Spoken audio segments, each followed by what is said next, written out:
Esse é um evento da Rede Marista de Solidariedade, do Centro Marista de Defesa da Infância e também da PUC. Ontem, dia 20 de novembro, a gente celebrou duas datas bem importantes, não à toa a gente escolheu esses momentos para fazer essas discussões sobre orçamento público, a Semana de Consciência Negra e também o 28º aniversário de promulgação da Convenção sobre os Direitos da Criança. E na Convenção, no artigo 4º, a gente tem que os Estados-partes adotarão todas as medidas. Está escuro aqui. Os Estados-partes adotarão todas as medidas administrativas, legislativas e de outra índole com vistas à implementação dos direitos reconhecidos na presente Convenção. Com relação aos direitos econômicos, sociais e culturais, os Estados-partes adotarão essas medidas utilizando ao máximo os recursos disponíveis e, quando necessário, dentro de um quadro de cooperação internacional. É basicamente sobre o artigo 4º, todas as suas prerrogativas, que a gente trata nesses seminários aqui. É consensual avançarmos em relação à legislação de proteção e garantia de direitos de crianças no Brasil. No entanto, a sua efetividade ainda se apresenta como um desafio persistente. As diversas manifestações de violência contra crianças e adolescentes, o casamento infantil, são alguns exemplos da urgência em se assegurar investimentos públicos adequados e gestão pública mais eficaz. Por isso, nos eventos de ontem e hoje, a gente está promovendo discussões teóricas, conceituais, acerca do investimento público na infância e ampliando também o acesso dos profissionais e da sociedade de maneira geral a metodologias de incidência e controle orçamentário, voltados para a proteção social e melhoria das condições de vida de crianças e adolescentes por meio da inclusão destes sujeitos nas políticas econômicas. E para mediar esse debate de hoje, eu convido aqui para subir ao palco a assessora da Rede Marista de Solidariedade, Jimena de Joara Grignani, que é mestre em políticas públicas e também conselheira do Conselho Nacional dos Direitos da Criança e do Adolescente, o CONANDA.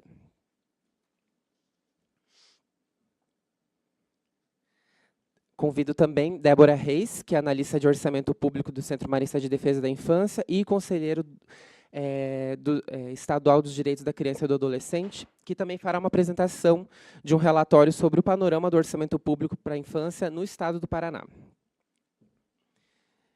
E, para realizar a conferência de hoje, novamente, convido ao palco o senhor Jorge Orosa, que é pesquisador e professor com experiência no monitoramento de programas e projetos de desenvolvimento social, possui experiência internacional na gestão de instituições públicas e organizações não governamentais, é membro do Equidade de Consultores e é autor de estudos sobre intervenções nacionais e regionais na América Latina e também do documento com contribuições da América Latina para o comentário geral sobre o artigo 4º da Convenção.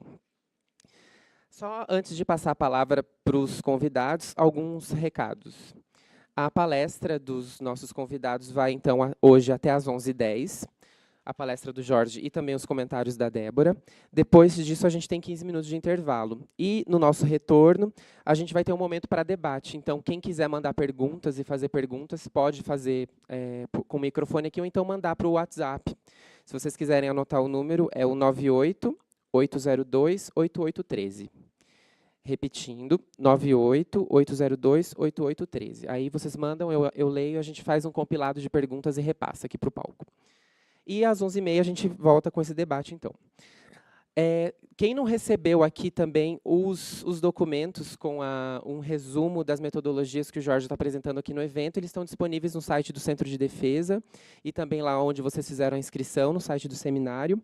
E também tem hoje disponível o comentário geral número 19 das Nações Unidas sobre orçamento público para a realização dos direitos de crianças e adolescentes, publicado em julho de 2016.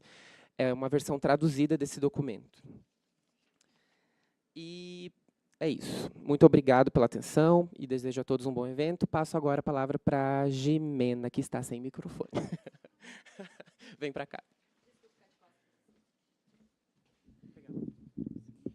Olá, bom dia a todos e a todas. É um prazer estar aqui mediando a mesa com dois companheiros de luta pelos direitos da criança e do adolescente, né? Essa luta que nunca foi fácil, mas que nos dias de hoje está mais complicado, né, diante dos cenários. Eu queria resgatar um pouco historicamente, no Brasil, o olhar sobre o investimento público, ele começa mais ou menos em 2006, 2007, inclusive foi tema de conferência, né? O Movimento pela Infância sempre teve o foco de que é uma ferramenta poderosa o entendimento de como dialogar com o governo em termos de investimento, seja ele nas próprias peças orçamentárias ou na questão dos fundos. E a gente também sabe que a prioridade do investimento pelos governos geralmente passa por interesses próprios e que não prioriza a questão da criança e do adolescente, como preconiza o ECA, né? Segundo o ECA, nós deveríamos pensar o Estado a partir das crianças e dos adolescentes, né? Infelizmente, hoje a gente disputa restos de recursos que já foram utilizados para outras emergências ou prioridades, né? Então, é um cenário bastante desafiador. E hoje, com a presença do Jorge, trazendo uma imagem mais regional aí nessa questão, e da Débora, que traz para a gente um cenário mais local, né, do Estado do Paraná, nós vamos ter condições de aprofundar esse diálogo e de entender um pouco mais como é que a gente pode contribuir para essa intervenção, sendo que o papel da sociedade civil no cenário brasileiro sempre foi de controle social e de incidência política. Então, eu passo a palavra para o Jorge.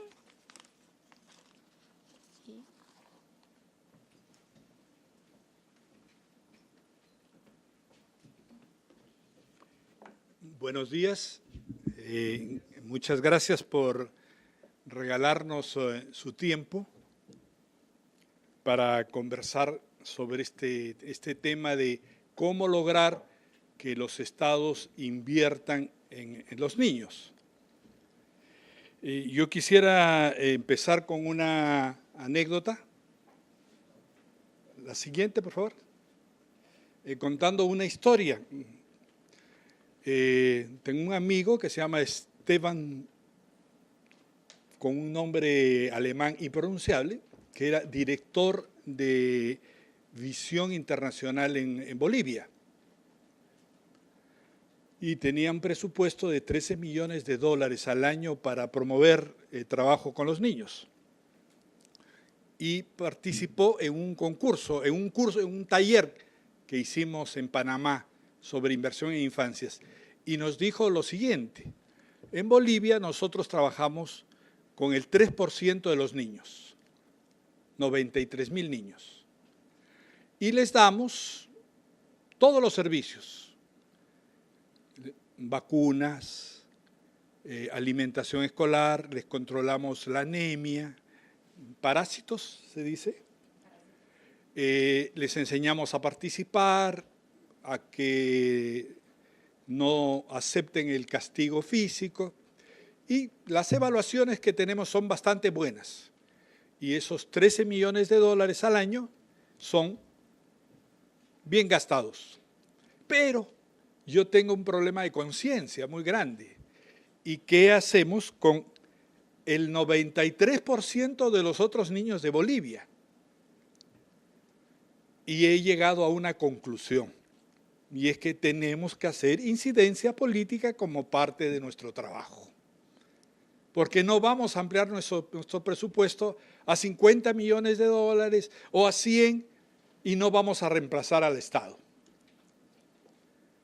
Parte de nuestro trabajo tiene que ser hacer incidencia política, porque los estados son garantes de los derechos de los niños. Y más preocupado todavía, decía Estefan, estoy porque el gobierno boliviano, que es un gobierno pobre, es un país bastante pobre, ha multiplicado su gasto en el presupuesto por 8 veces en armas, mientras los niveles de desnutrición crónica, de anemia y acceso a la educación, etcétera, de los niños en Bolivia es muy grande, casi como Haití o Guatemala. El gasto en armas ha crecido 8 veces. Lección aprendida.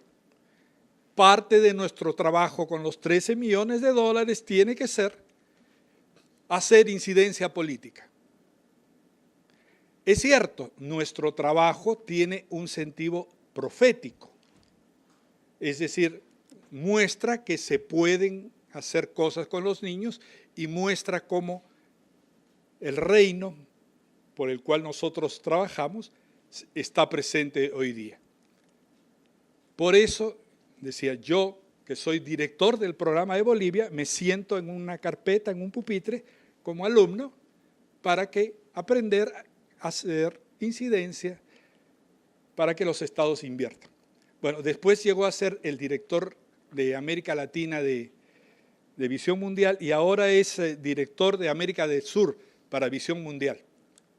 Es una excelente persona. Entonces, el primer tema sobre el cual tenemos que conversar es una decisión estratégica de hacer incidencia política. Tiene que ser parte de nuestro plan estratégico y entrar en ese campo difícil. Hacer incidencia política, hacer política no es algo fácil. Y en el tema de presupuesto de orçamento es más difícil, porque supone tener como interlocutor a la burocracia, ¿no es cierto?, más sofisticada en términos económicos. Esos economistas que han estudiado en Chicago, los Chicago Boys, o en Cambridge, o en el MIT, y que dicen, no es rentable invertir en los niños, no hay impactos o evidencias de trabajar en los niños, hay otras prioridades. Hay que mantener los equilibrios fiscales, una política económica responsable y todas esas cosas que nos dicen, ¿no? Entonces, esta decisión es una decisión de hacer incidencia política, es una decisión estratégica. Y creo que hemos avanzado muchísimo, porque ya tenemos primero el comentario general 19, el Comité de Derechos del Niño ya ha aprobado una especie de reglamento de detalle de cómo el artículo 4 se concreta. Lo ha hecho el año pasado. Nosotros también trabajamos otra serie de detalles sobre este tema. Y hemos aprendido en América Latina de las experiencias de cómo hacer incidencia, que es lo que yo quiero presentarles ahora, ¿no? Siguiente. Tenemos algunos desafíos. El primero es de decidir entrar a hacer incidencia, ¿no? El segundo es trabajar con los sectores más pobres, más vulnerables de los niños. Digamos, hay toda una explicación, una batería de argumentos por qué trabajar más con ellos, no solo de tipo ético, sino también de tipo técnico, que vamos a verlos algunos con detalle, ¿no?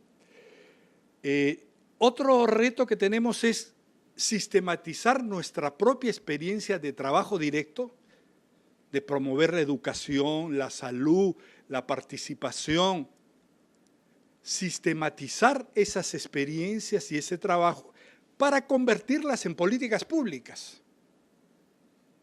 Es como un laboratorio. Cada proyecto que nosotros tenemos debe ser como un laboratorio donde sacamos lecciones para propuestas de políticas públicas de gestión concretas. No decir, todos los niños tienen derecho a la educación, sino cómo en concreto, ¿no es cierto? Tenemos la experiencia también de desarrollar equipos y capacidades en nuestros funcionarios para hacer incidencia, tanto en la parte de medios de comunicación como en la parte técnica. Tenemos que formar colectivos que trabajen el tema con seriedad, porque en el otro lado del escritorio tenemos, yo diría, interlocutores sofisticados que quieren pruebas, evidencias y que quieren argumentos serios. Además, por supuesto, de presión política, ¿no es cierto? El tema no es solo técnico, también es un tema político. Siguiente. Entonces, lo que yo quiero presentarles es, a partir de la experiencia que hemos tenido trabajando más de 10 años en América Latina y también aquí en Brasil, lo que sería un ruteiro, una hoja de ruta para hacer incidencia, como las fases, las secuencias. Y también sacar las lecciones aprendidas de qué cosa no hay que hacer y cómo avanzar en este proceso. Entonces voy a presentarles esta hoja de ruta y poder conversar con detalle sobre los pasos, ¿no? Siguiente.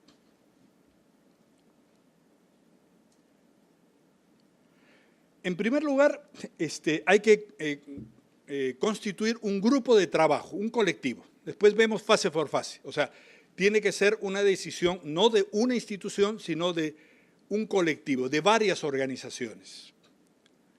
Normalmente, en la mayoría de países de América Latina, las coaliciones de infancia, aquí en Brasil es el Foro de Infancia, comanda el proceso. Pero también deben participar otras instituciones, por ejemplo, la academia, las universidades.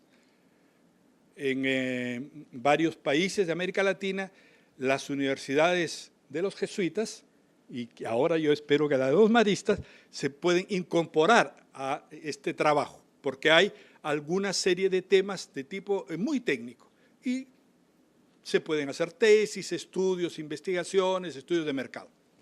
También otra serie de organismos. Hay grupos de responsabilidad social empresarial, hay las iglesias, hay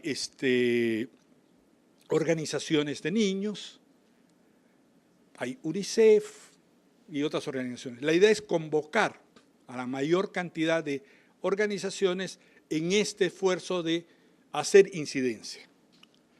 No es fácil, porque hay, ¿cómo podríamos decir?, perfiles institucionales o a veces competencia entre las instituciones.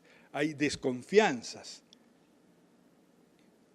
Y ahora que los recursos están reduciéndose, también hay competencia. Pero hay que...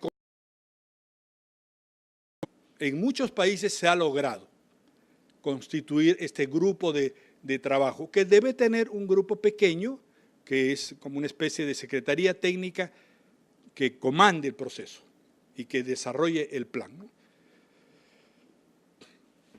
Otro desafío, este equipo tiene que ser multidisciplinario, tiene que haber economistas, sociólogos, expertos en comunicaciones, expertos en el tema, ¿no es cierto?, si trabajamos educación o salud, ¿no? Y tener claridad sobre dos cosas. Primero, que el trabajo de incidencia es un trabajo de largo plazo. No es flor de un día, se dice. Flor de un día no es una actividad y ahí termina, sino que hay que trabajar largo tiempo, a veces años. Y dos, que tiene que hacerse en forma sistemática. Hay que hacer un plan de incidencia de largo plazo, donde voy acumulando fuerzas. Después vamos a ver en qué temas, en qué áreas hay que acumular fuerzas. Y por otro lado, yo debo tener claro qué cosa es lo que yo quiero alcanzar. Cuando hablo de una hoja de ruta, un ruteiro para inversión en infancia, hay una medida del éxito de este trabajo. La mejora de las condiciones de los derechos de los niños. Y que el Estado destine más recursos y mejor utilizados. Los objetivos principales no es mejorar la participación, no es mejorar los niveles de conciencia o el enfoque de derechos, no es resaltar los perfiles institucionales de los participantes. Para eso hay otras metodologías, otros caminos. En este tema hay que ser muy concreto. La medida del éxito es la mejora de las condiciones de los niños a través de la inversión del Estado. Todo el resto camina por otro lado. Hay que ser, ¿cómo se llama?, laterales, como un rayo láser, ¿no? Eso es lo que yo tengo que alcanzar, ¿de acuerdo? Porque muchas organizaciones dicen, sí, hacemos incidencia y hemos avanzado en organización. Resultados, evidencias. ¿Ok? Siguiente.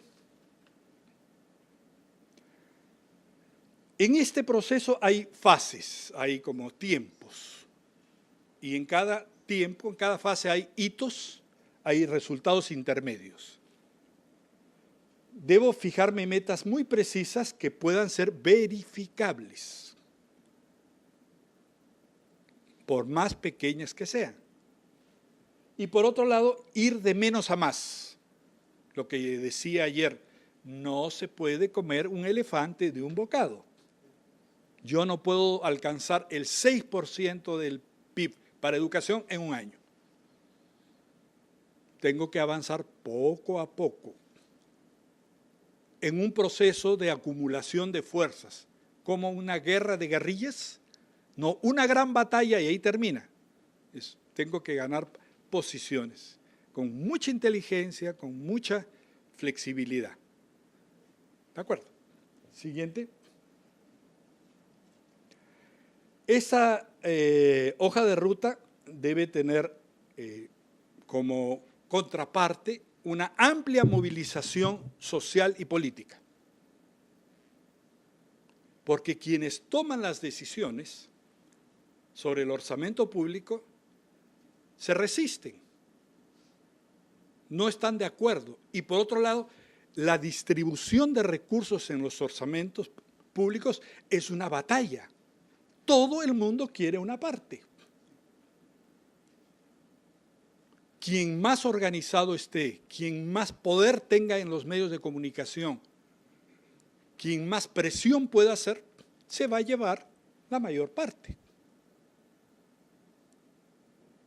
En el caso de Brasil, si el Estado destina 30.000 millones de dólares para armas, es que la Fuerza Armada, el Ejército, la aviación, tiene una gran fuerza y poder para la decisión del presupuesto. O grupos de empresarios que quieren subsidios, ¿se entiende? O medidas de control de aranceles. Los trabajadores públicos quieren mejores salarios, ¿no es cierto? Todo el mundo quiere algo del Estado. ¿Y los niños? Entonces, cuando entra uno en incidencia, va a ser un actor más. Alguien más que se pone sobre la mesa para pedir una parte. Este tema ha sido muy discutido y en una conferencia en Monterrey, alguien propuso una idea muy interesante que todavía no se ha puesto en marcha. Y es que antes de discutir la distribución del presupuesto, debería haber una reunión previa donde se defina qué parte va para los niños. En Monterrey, el año 2003, los ministros de Educación dijeron, para evitar ser uno más en esta batalla, en esta lucha, en esta guerra por la distribución de los orzamentos, ¿por qué no antes separamos la parte para educación y después que se maten entre ellos para el resto?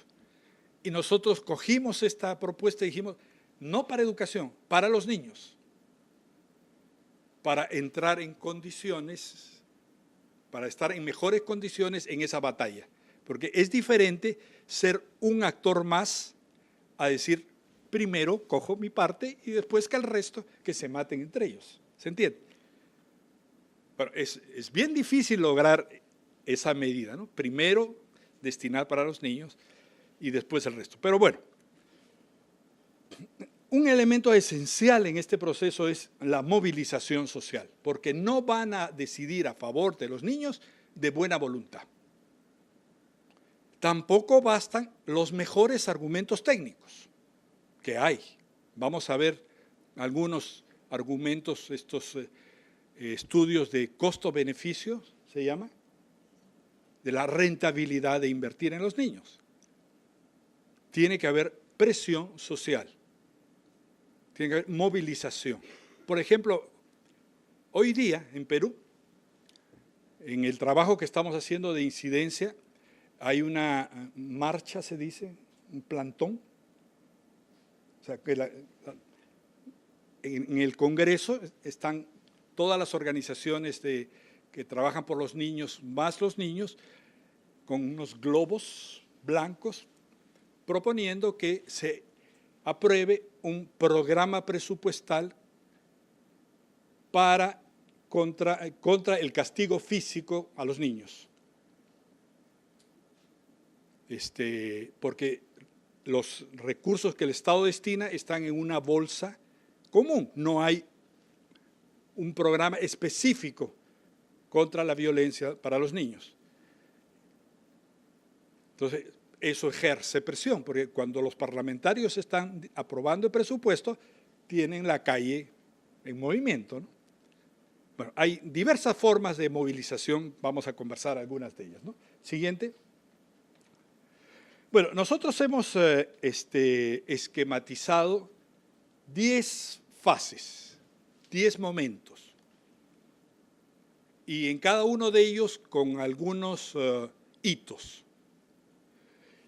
Y debe haber un proceso de movilización social y presencia en los medios de comunicación. Yo creo que este tema es esencial. Los medios de comunicación ejercen una presión increíble. Y ahora tenemos no solo los periódicos, papel, sino tenemos las redes sociales. La potencia de las redes sociales es gigante. Estamos trabajando todo un sistema de utilización de las redes sociales con el objetivo de alcanzar 500.000 de personas en el Facebook que reciban los mensajes. O sea, una noticia que sea compartida por 500.000 de personas. Bueno, Perú tiene 30 millones, pero hay algunos usuarios de Facebook que tienen 1 millón de seguidores, ¿no es cierto? O sea, ¿cómo lograr tener una presencia masiva? Ahí los comunicadores tienen una tarea bien importante. Entonces, hay que hacer un trabajo de movilización en paralelo y de presencia en los medios de comunicación, en la televisión, en los periódicos, en las radios y en redes sociales. Es un tema muy importante. En América Latina hay la red ANDI, ¿sí?, que está empezando a trabajar el tema. Yo creo que les hace falta dar un salto mayor en este tema, ¿no? Porque es un arma muy poderosa. Y los políticos lo primero que hacen cada mañana es ver cómo les va en los medios de comunicación. Ok. Bueno, entonces son 10 fases. Y vamos a ver una por una. Siguiente. Anterior. Bueno, la primera es, después vamos, primero una explicación de las 10 y después cada una con detalle. La primera es asumir que sin recursos no hay garantía de derechos para los niños, como dice el Comité de Derechos del Niño. Sin recursos no hay garantía de derechos. O sea, el Estado tiene que invertir en infancia. Ahora, no solo invertir, sino invertir bien, eficientemente. Esa es la primera decisión que uno tiene que tomar. Y por tanto, la decisión es: voy a hacer trabajo de incidencia política. En mi presupuesto anual voy a tener personas que se dedican a este tema y que se van a especializar.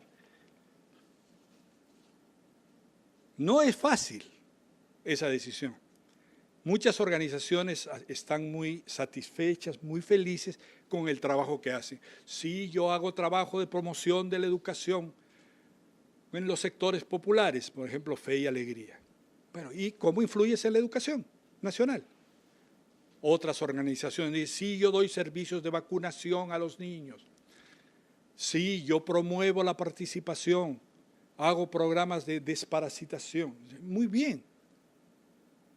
Pero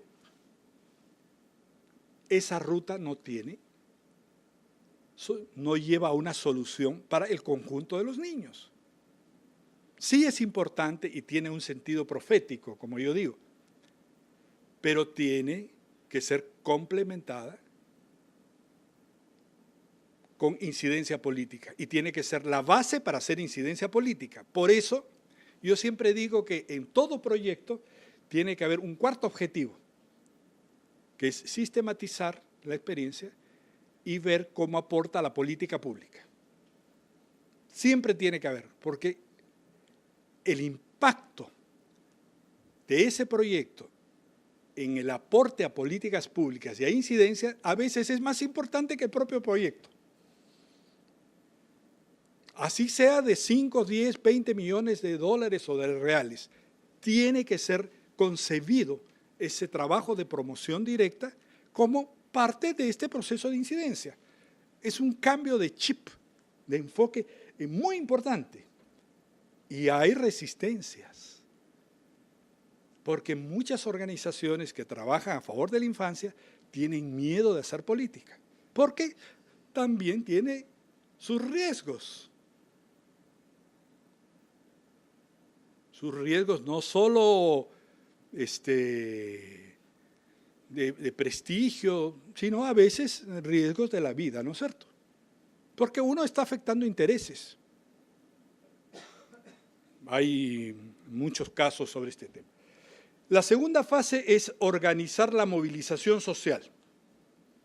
Tiene que haber un plan de movilización. Marchas, mítines, pancartas, presencia con los medios de comunicación. Algo orgánico, algo permanente. Poder sacar a la calle, como decimos nosotros, un contingente de personas o de instituciones que hagan movilización. Por ejemplo, la experiencia de… ¿Puedo quitar el saco? La experiencia de Nicaragua es muy, muy interesante. La coalición de infancia de Nicaragua, que se llama la CODENI, tiene acuerdos estratégicos con 19 medios de comunicación, radios, periódicos, revistas. Y a los periodistas de estos 19 medios de comunicación les hace capacitación y los tiene comprometidos que cuando hacen incidencia, ellos van a usar los medios. Tienen una campaña de incidencia con un nombre extraño que se llama Ponete en mis zapatos. ¿Cómo se dice en portugués? Bueno, tiene sentido para los amigos de Nicaragua, ¿no? O en la experiencia en El Salvador. Hay una red de radios comunitarios, de 48 radios comunitarias en Salvador, que es un país pequeño de 4 millones de habitantes. Bueno, los 48 radios comunitarios, muchos con la administración de la iglesia, son parte de este proceso de movilización para la campaña que ellos desarrollan. Igual en varios países. Entonces, esa es la segunda fase, la movilización social. La tercera fase es conocimiento del problema y conformación de un grupo impulsor nacional. O sea, cuando yo voy a promover una propuesta de política pública, yo tengo que conocerla con mucho detalle. Hay un trabajo aquí de diagnóstico, de línea de base, para que yo pueda tener argumentos de tipo técnico, de tipo económico, de impacto sobre mi propuesta. Y aquí yo tengo que hacer el trabajo de decidir qué cosa es lo que voy a proponer como objetivo para ese plan de inversión. ¿Cuál va a ser mi objetivo estratégico?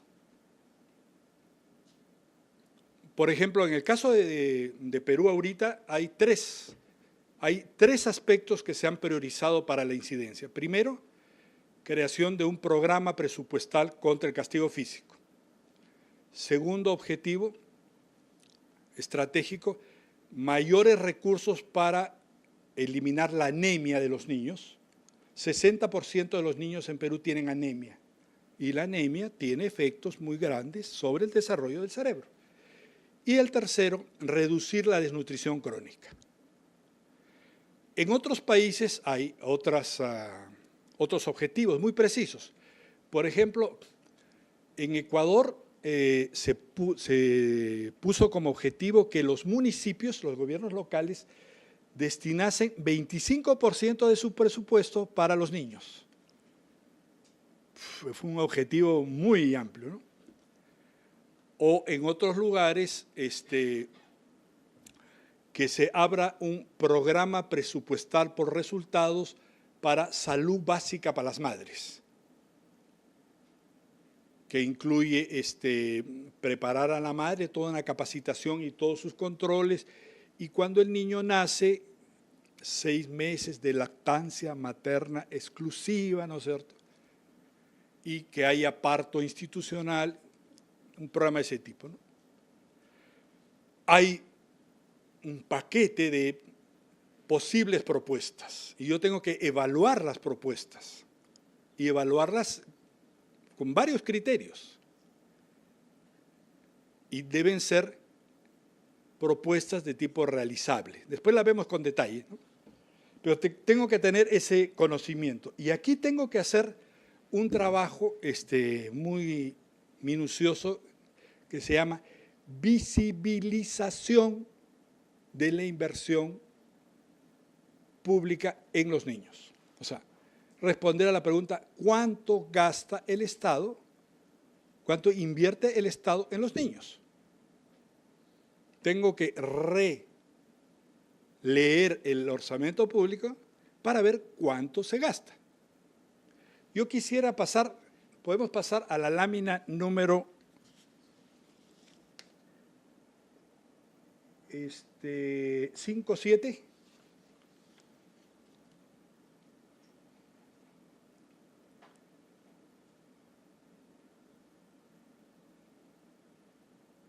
Sí. Bueno, este trabajo de visibilizar cuánto invierte el Estado ya se ha hecho en todos los países de América Latina y en Brasil todavía, cosa que me preocupa.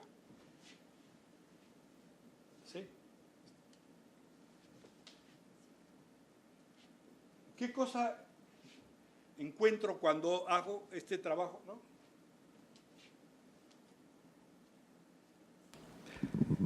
En estos estudios de visibilización se ha llegado a la misma conclusión en todos los países. 50% más o menos de la inversión pública se va para educación.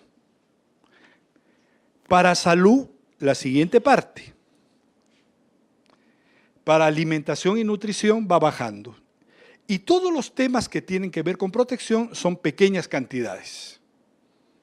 Esta distribución es semejante en todos los países de América Latina. ¿Podemos pasar a la siguiente? Lo mismo se ha hecho, por ejemplo, para Guatemala. Uno tiene acá la misma distribución. Esta es la parte de educación, esta es la parte de salud y el resto muy pequeño. ¿Seguimos?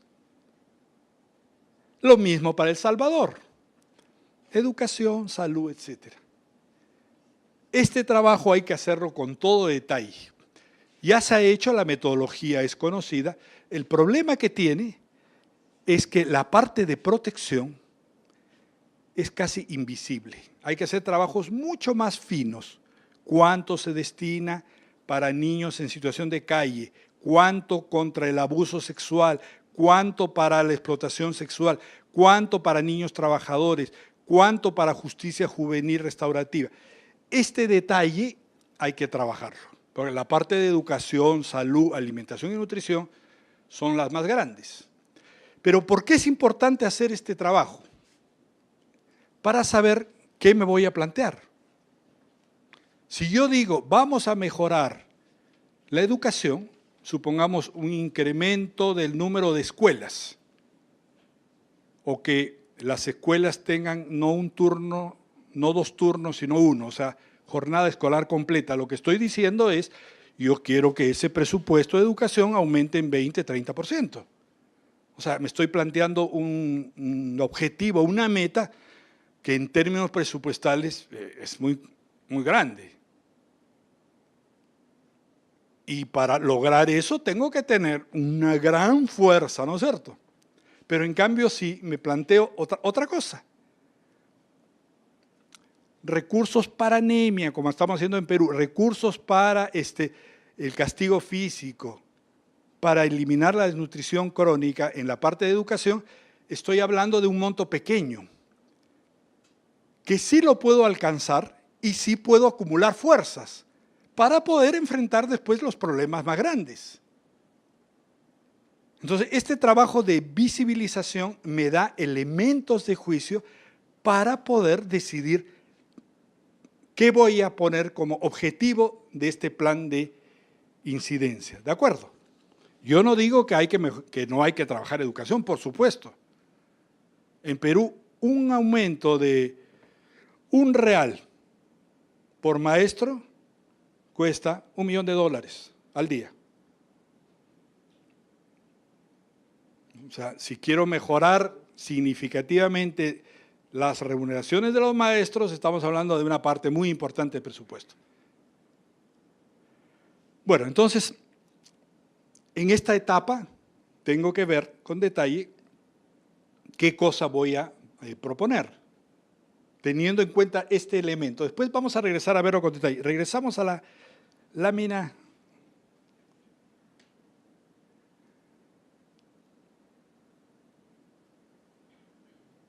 Aquí estamos. La cuarta fase es contribuir al debate. Es decir, tengo que desarrollar una batería de argumentos para poder proponer mi propuesta de política pública, de inversión. Y estos argumentos no pueden ser solo declarativos. La convención dice que sí, no, está bien. Hemos firmado el tratado para promover educación para todos, los objetivos del milenio, como me decía un funcionario del Ministerio de Finanzas. Todo eso muy bonito, pero yo tengo que tomar decisiones sobre argumentos de tipo técnico. Sí, le digo, pero no solo es técnico, la Constitución y los tratados internacionales. Sí, pero a mí me tienes que demostrar técnicamente que sí debe invertirse en los niños. Y les voy a contar una historia así chistosa, ¿se dice? ¿Graciosa? Engrasada. Hace ya 15 años, cuando cayó el gobierno de Fujimori y la dictadura, hubo un gobierno de transición. Y había un presidente que estuvo 1 año. Y nos llamó a una serie de personas para que asumiésemos cargos públicos. Y yo era gerente de una institución que daba alimentos, el programa de alimentación escolar y alimentos a los comedores infantiles, o sea, a los niños de menos de 5 años. Y tuve que ir al Ministerio de Finanzas a pedir mayor presupuesto. Entonces yo fui con todos mis papeles, explicando, ¿no? Necesitamos tanto de presupuesto, no hay mejor cosa que invertir, que dar de alimentación a los niños de menos de 3 años. Los estudios de Heckman dicen que la rentabilidad son muy altas. Y el funcionario, niet, no. Y le digo, mire señor Espinosa, se llamaba el funcionario. Mi mamá me ha dicho que yo haga todo lo posible por ser una buena persona y no irme al infierno. Y yo le pregunto a usted, ¿usted quiere irse al infierno? Usted puede decidir dar mayor recurso para los niños. Usted es el funcionario. ¿Quiere usted irse al infierno? Me dijo, no, señor Oroza, yo no quiero irme al infierno como usted. Le voy a aprobar el presupuesto. Y nos aprobó el presupuesto. Bueno, ¿cómo?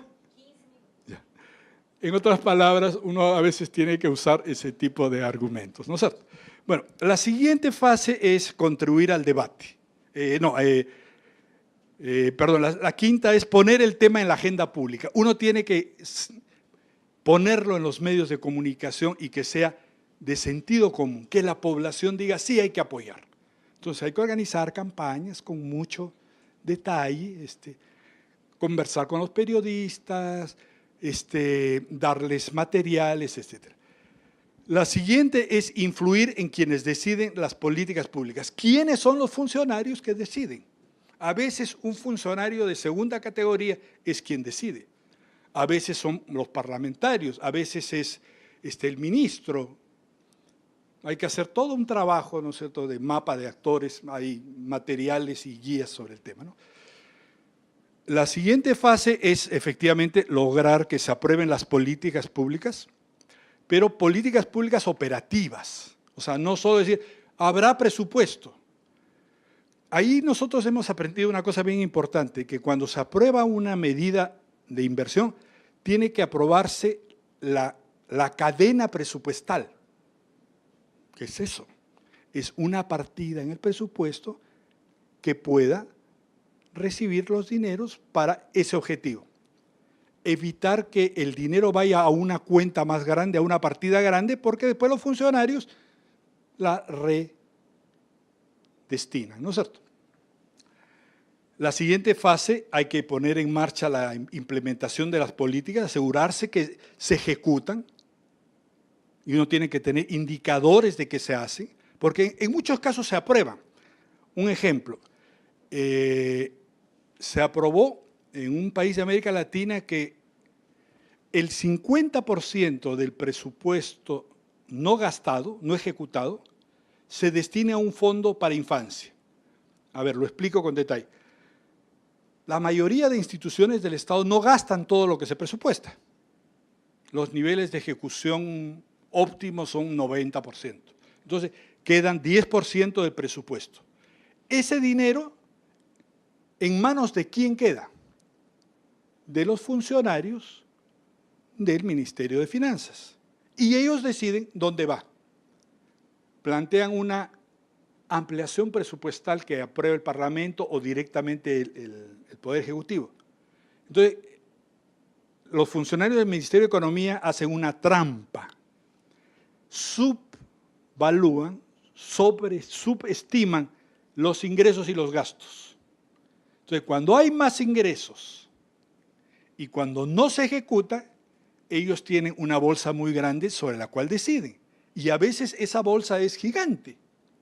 Entonces, una propuesta que se hizo es el dinero no gastado o sobrante, un porcentaje, el 30%, debe ir a un fondo de infancia para programas multianuales.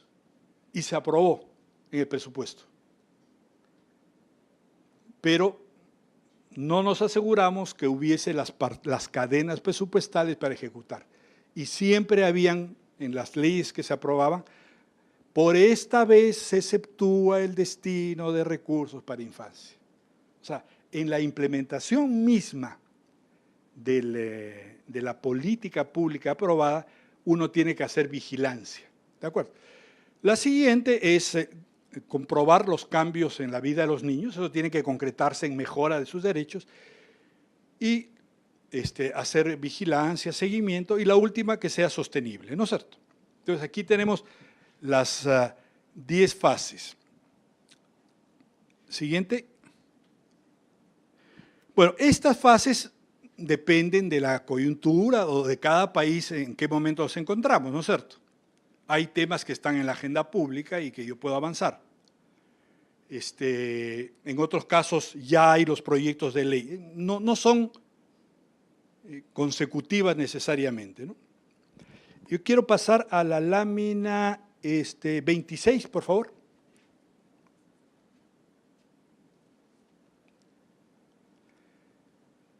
Sí, para decidir qué propuesta qué objetivo va a tener mi plan de incidencia, tengo que tener una batería de criterios. Bueno, la primera ya le he dicho, ¿no es cierto?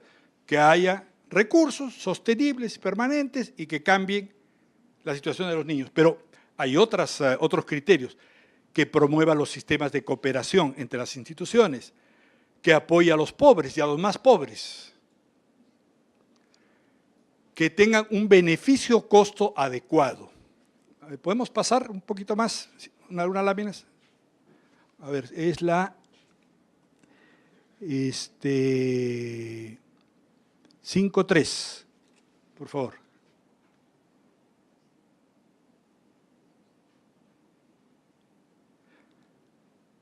Bueno, hay estudios con toda la seriedad del mundo que demuestran qué intervenciones son las que tienen mayor beneficio-costo. Esto es muy conocido.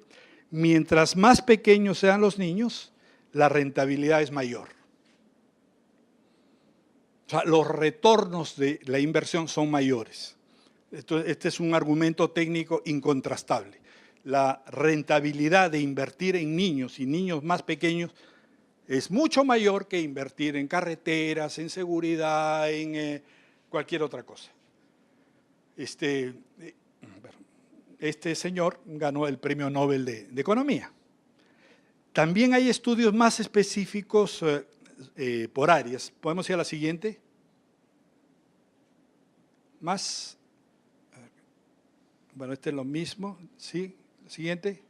Bueno, no se lee muy bien. Hay un autor que se llama Dembova, del año 2014. Él ha publicado un libro sobre las 23 intervenciones más rentables para infancia. Y está especificada cada una de ellas. No se lee, ¿no? Pero se puede acceder al detalle, ¿no? O sea, se sabe qué intervenciones son las que tienen mayores impactos con los niños. Por ejemplo, la lactancia materna exclusiva, etc. Entonces, para promover, para definir qué política, qué objetivo va a tener mi plan, tengo que tener en cuenta también este argumento de costo-beneficio o eficiencia, ¿no es cierto?, de rentabilidad. Es un argumento técnico, pero que también tengo que usar, ¿no? Regresamos entonces a la lámina.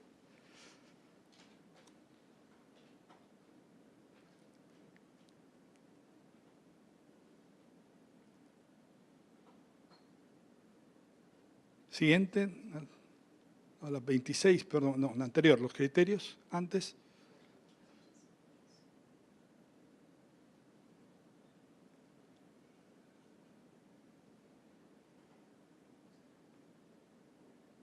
Estábamos viendo los criterios, a ver.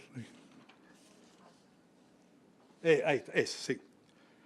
Entonces, este criterio de beneficio-costo tiene mucho peso para los que deciden las políticas públicas, pero para nosotros no es el más importante, pero hay que usarlo. Otro criterio es poder replicar la experiencia.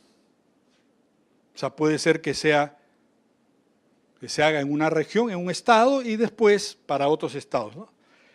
Que sea sostenible. Este es un tema bien importante. O sea, no se trata de lograr recursos para un año, sino que haya recursos permanentes. Y eso se hace a través de los programas presupuestales por resultados, PPRs. Es una nueva metodología que se usa para el diseño de los presupuestos, de los orzamentos, y que ahora el Banco Mundial, el BID y todo el mundo reconoce como que es la metodología. Entonces hay que desarrollar presupuesto por resultados para cada tema de infancia. Por ejemplo, para ludotecas o para niños en situación de calle.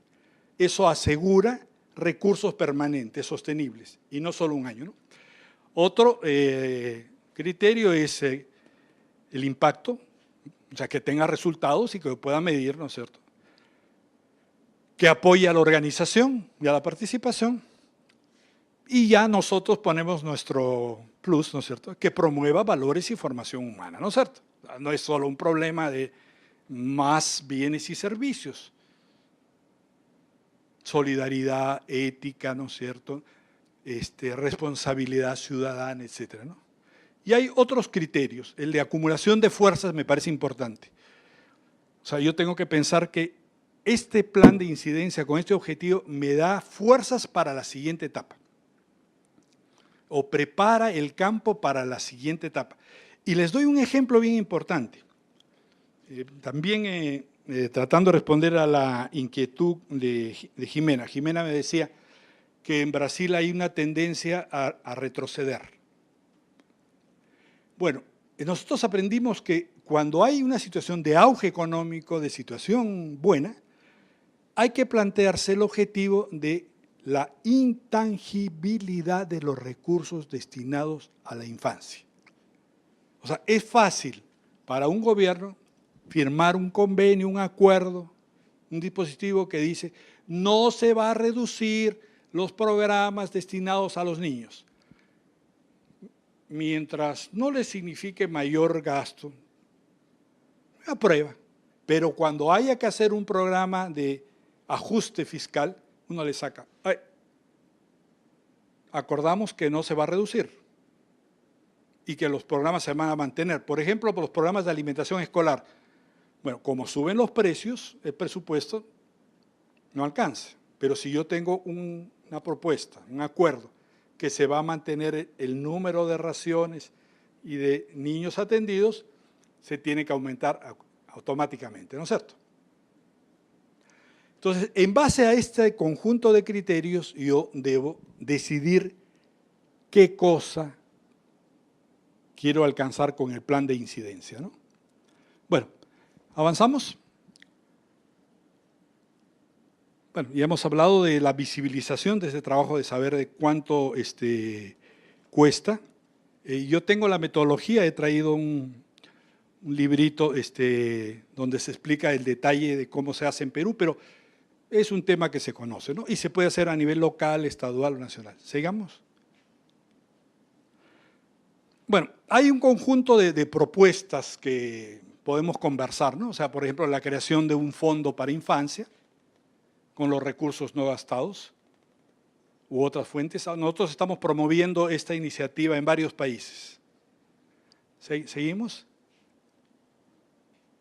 Bueno, y así por temas podemos discutir, ¿no? Tenemos un banco de propuestas. En base a la experiencia de América Latina hemos ido recogiendo.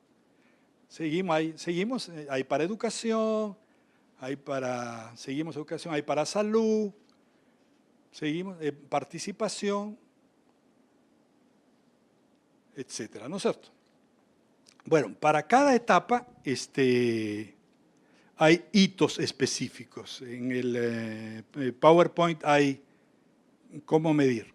Ahora, ¿qué cosa es lo que no hay que hacer?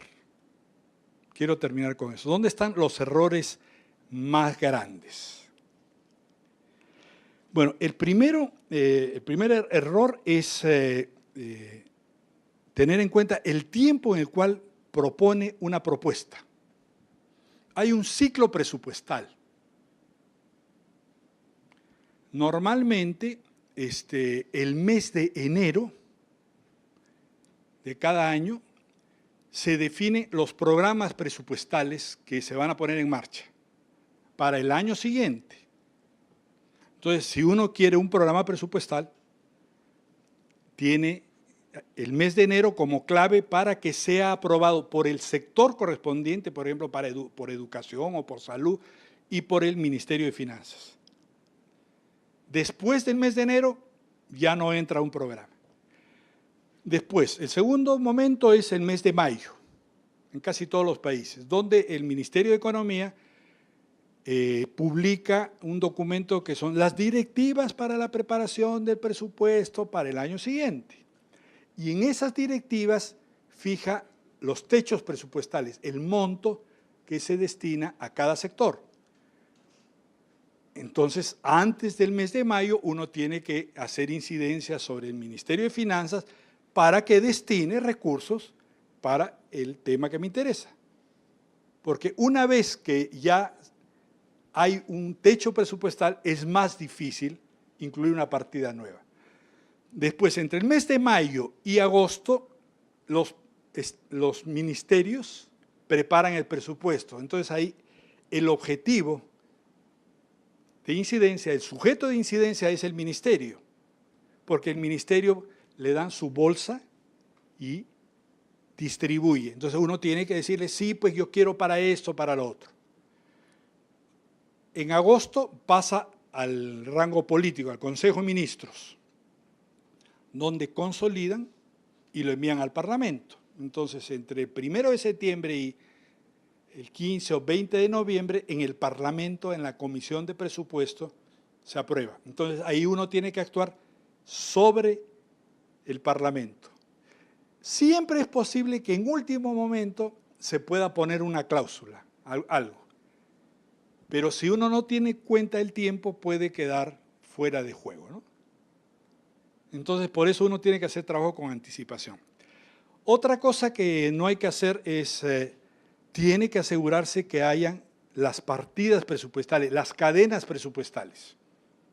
Porque el funcionario puede decir, sí, yo quiero dar dinero, pero no sé dónde ponerlo. Y eso se aprueba en el mes de enero. Después, mecanismos de verificación de que se están destinando recursos. Y calendarizar, se dice, o sea, saber en el tiempo cuánto se va a gastar. Porque hay trampas que hacen los ministerios de finanzas. Por ejemplo, no dan el dinero sino hasta octubre. Y entre octubre, noviembre y diciembre, los 3 últimos del año, ya no pueden gastar. Entonces dicen, ¿para qué voy a dar recursos si no lo gastan? Entonces, el próximo año reduzco el presupuesto. El otro tema es identificar quiénes son los que toman las decisiones.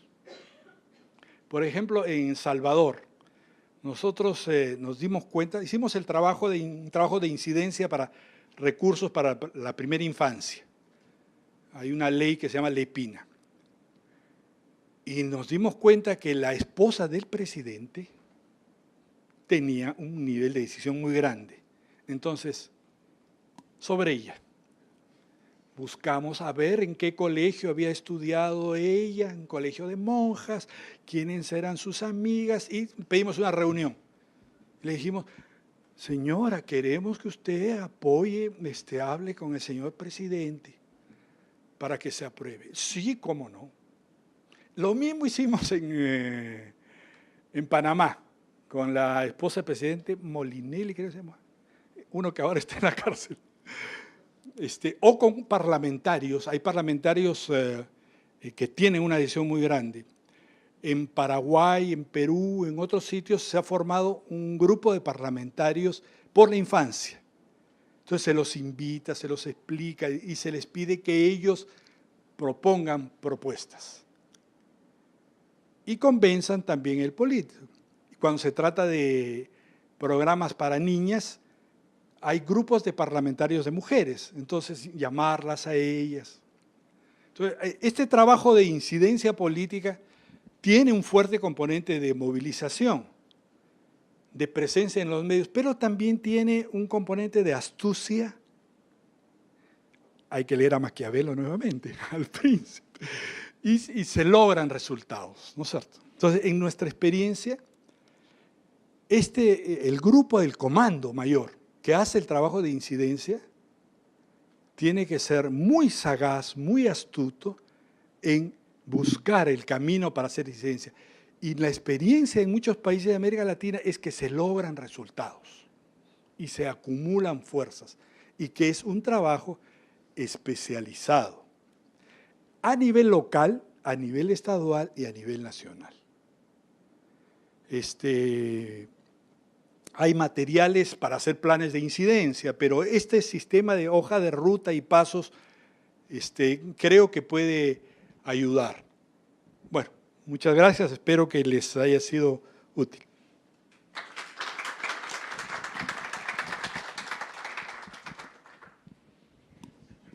Jorge, muito obrigada. Eu acredito que você traz muitas informações e visões interessantes para a gente também ampliar o nosso escopo. Aqui no Brasil, a gente tem mecanismos de incidência.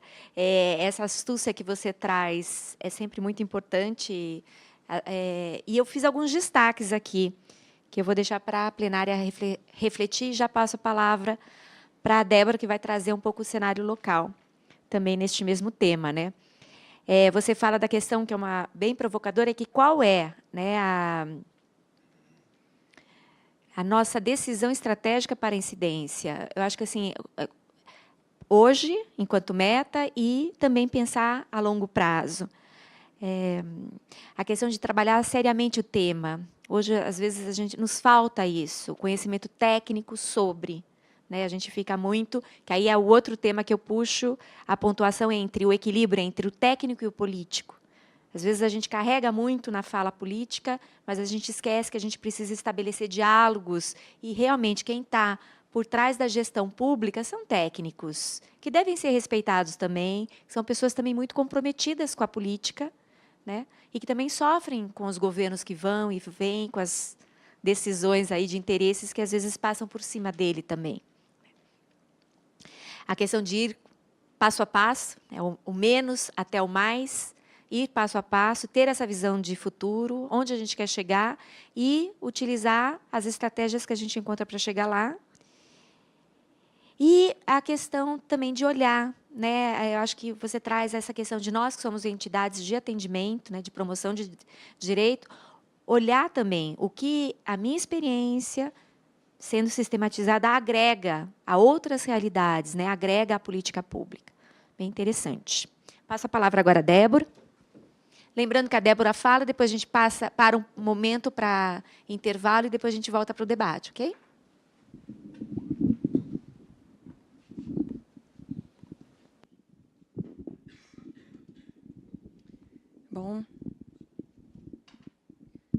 Bom dia a todas e todos. Trazendo um contexto mais local e conversando muito, obrigada, com o que nosso colega e amigo Jorge Orosa trouxe, eu trago aqui um panorama de como está o estado do Paraná dentro de uma linha do tempo, de 2014 para cá. Então, é um breve recorte da criança e do adolescente dentro do estado, mais especificamente nas rubricas e dotações exclusivas, específicas. O que a gente consegue ver no orçamento público do Paraná, a criança e o adolescente. Pode passar, por gentileza. Trazendo um pouquinho do panorama geral, o orçamento fiscal do Paraná, ele vem tendo uma crescente. Então, na questão de despesas, previsão de despesas. Então, podemos ver que, de 2016 para 2017, de 43 bi, ele aumenta para 47 bilhões. Isso é o geral. E a sua execução, ela também vem mantendo uma constante. Então, a gente tem, até o primeiro semestre de 2017, uma execução de 19 bilhões de reais. Eu gostaria de dizer aqui também que a população de criança e adolescente no estado do Paraná é por volta de 3 milhões, dentro do último censo de 2010. Só para a gente também se localizar aqui. Pode avançar um pouquinho? No recorte realizado no nosso estudo, que é em parceria também com o Fórum DCA.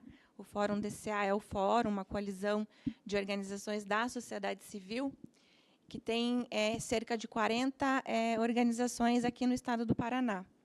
A gente fez um recorte para 4 grandes áreas para enxergar a criança e o adolescente. Assistência, educação, saúde e o sistema socioeducativo, porque ele merece uma atenção especial e ele está locado numa secretaria específica de governo.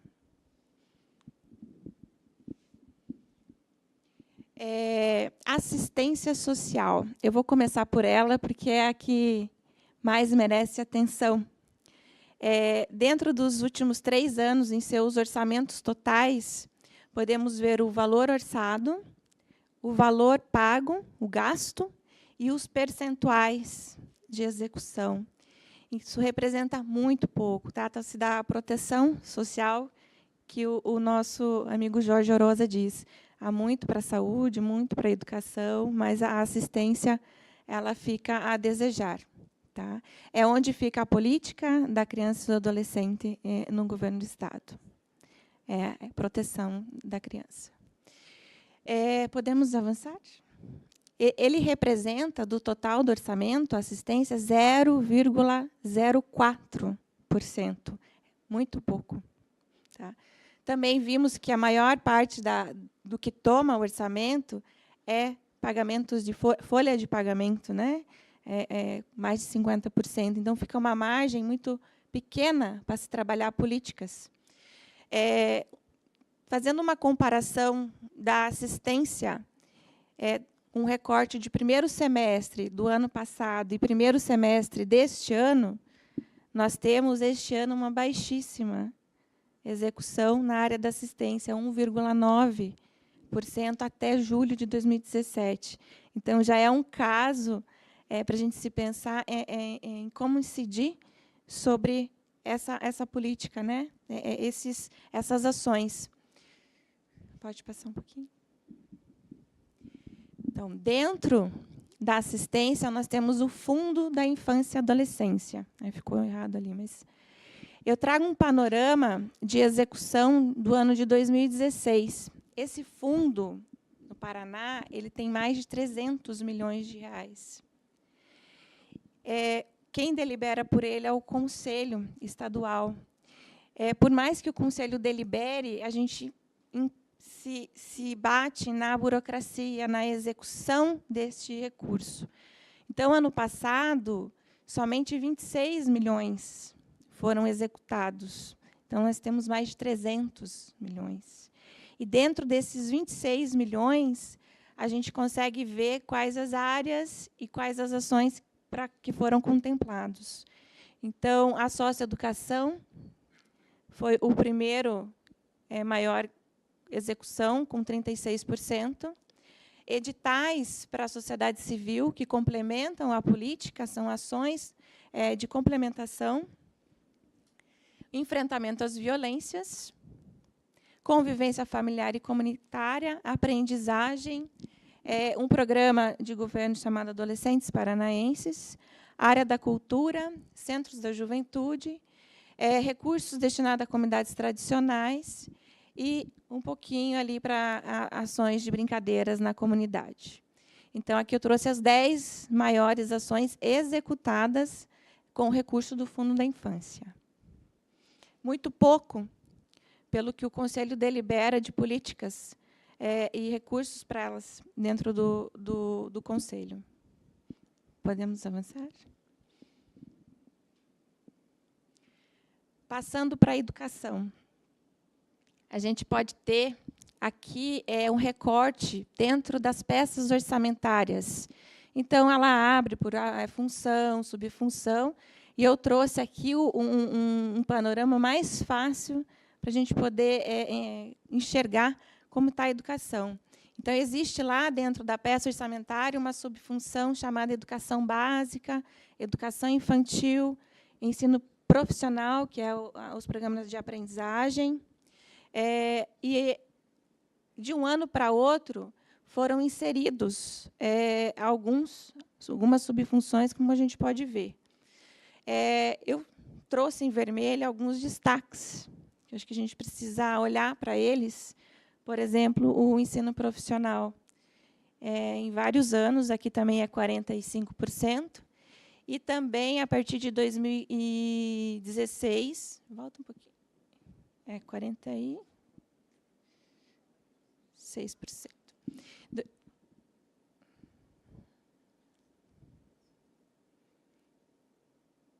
Volta um.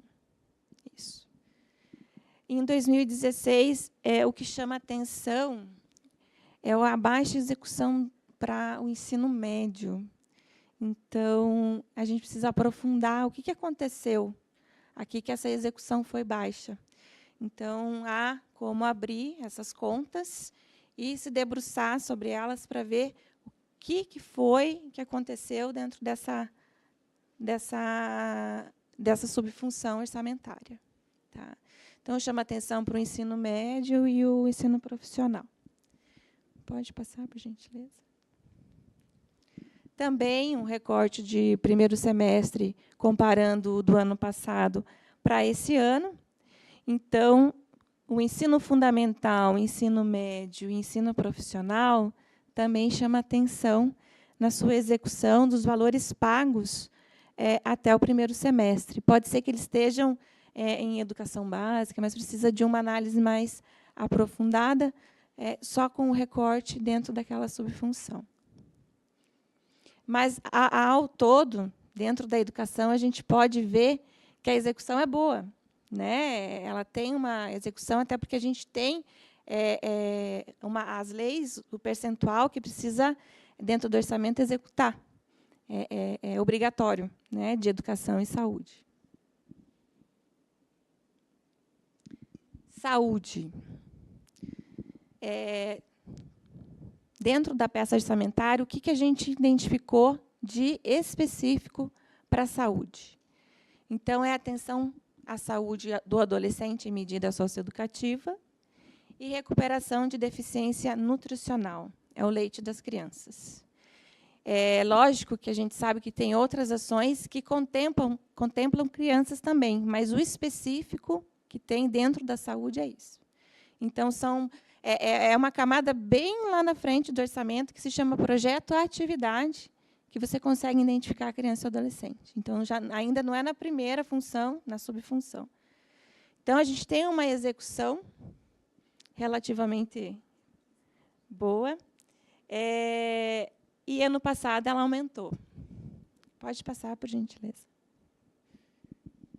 Comparando-se o primeiro semestre do ano passado até o primeiro semestre de 2017, a gente tem também um equilíbrio aí da execução e do gasto em saúde com foco na criança e do adolescente. Pode passar. Sistema socioeducativo. O sistema socioeducativo ele era da assistência social até 2014.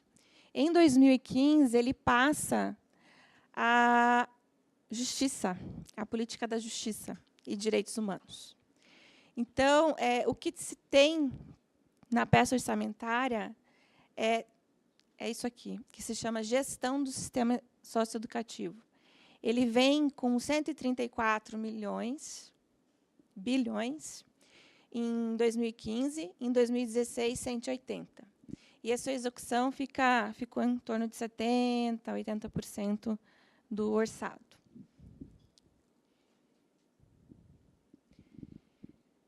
O que contempla a gestão do sistema? É o pagamento de pessoal, quase que mais de 50% dos profissionais que atuam no sistema socioeducativo, e materiais de consumo, alimentação, para manter o sistema.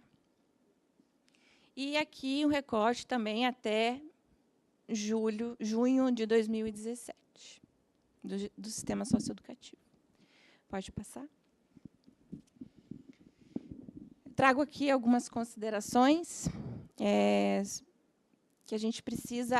A ferramenta do orçamento ela é uma ferramenta estratégica, e como a gente precisa conhecer e acompanhar, porque a gente já consegue identificar onde estão alguns gaps ali de execução e gasto na área da criança e do adolescente, por exemplo. Prioridade. A gente vê que a criança e adolescente não está sendo considerada antes da sua formação orçamentária. As peças orçamentárias elas seguem, todo ano, o mesmo rito. Somente diminui, aumenta uma conta, e não se faz toda uma elaboração conjunta com a sociedade, com os jovens, os adolescentes. A transparência, a falta de transparência em identificar a criança exclusivamente dentro do orçamento, né? A gente tem algum que a gente consegue pincelar, mas não temos uma agenda específica para a criança e adolescente dentro do orçamento do Estado do Paraná. No nacional, a gente consegue traçar uma agenda. Mecanismos de participação. Ao elaborar, a gente sente falta de mobilizações da sociedade e participação do próprio adolescente, da criança e do adolescente, na formulação da peça orçamentária. E, por último, o plano decenal dos direitos da criança e do adolescente. É difícil, por não identificar a criança específica dentro da peça orçamentária, fazer um ajuste ao que a política pública de 10 anos, proposta pelo Conselho e por diversas secretarias e sociedade, ao plano posto. Então, nós estamos no 3º ano de execução do plano decenal e não conseguimos, muitas vezes, identificar o orçamento destinado para aquela ação específica dentro da política. Precisa ter um olhar e conversar as duas peças. Ontem, Jorge falava sobre os planos. Então, precisamos, acho que antes de fazer planos, melhorar os nossos mecanismos de elaborações. O fórum ele trabalha na questão da incidência política, junto com organizações, e esse é um tema que a gente tem acompanhado ano a ano, para colocar a criança e o adolescente na pauta do orçamento público do Estado do Paraná. Então, é isso. Eu agradeço, fico à disposição para perguntas. Obrigada. Só dizer que esse material, existe um relatório, ele vai estar disponível no site do Centro de Defesa, para quem quiser baixar. Então, ele está comentado. Obrigada, Débora. A gente vai pedir também que o Jorge disponibilize os slides dele também no site, assim vocês vão poder ter acesso ao material na íntegra, né? Então, para comentar, a situação do Paraná fica meio complicada. Não é um momento confortável para mim, para quem conhece, eu fui conselheira estadual e realmente eu fico muito incomodada com esses números. Para só posicionar o Jorge, o Paraná é um dos estados que mais tem investido na área da infância, com propostas a longo prazo. Nós tínhamos um sistema de política da infância bem estruturado, com formação de conselheiros tutelares, formação de conselheiros de direitos. A gente tinha uma secretaria própria da criança e juventude, que houve uma série de transformações em detrimento dos governos que passaram e que a gente hoje conclui perdas substanciais nesse caminho aí de anos percorrido, né? E eu vou trazer só um destaque sobre o SINASE. O SINASE, também numa lógica, Jorge, que a gente tem aqui no Brasil, de trabalhar muito na violação do direito do que na garantia. Também é um viés que você traz muito interessante na formulação de políticas. Vamos pensar no que é necessário para implementar a política. A gente trabalha muito no monitoramento dela sendo implementada ou não. Acho que um agrega ao outro. Acho que, se a gente avançar por aí, eu acho que a gente constrói muitas coisas boas para o Brasil. Mas, nessa ótica da violação, quando a gente faz um estudo sobre o SINASE do Brasil, a gente sempre vai pegar casos que estão as maiores violações. E eu sempre, a partir do Conselho Nacional, digo, vamos olhar para o Paraná, porque essa soma de bilhões de investidos, hoje a gente sabe o dinheiro que vai, mas a gente não sabe a real transformação na vida daquele adolescente que passa pelo sistema. Que é outra coisa que você nos alerta, né? Qual o impacto da política? Então, assim, eu não sei se é muito ou é pouco. Eu não sei se é efetivo. Hoje eu sei que o Paraná investe muito dinheiro, e bem diferente de outros países, de outros estados brasileiros. Mas hoje eu não tenho indicadores para dizer para mim, olha, então o caminho é esse mesmo, é investir bastante, porque aí você tem um resultado. Ou você dizendo, meu filho, você está jogando dinheiro pela janela e você não está sabendo, né?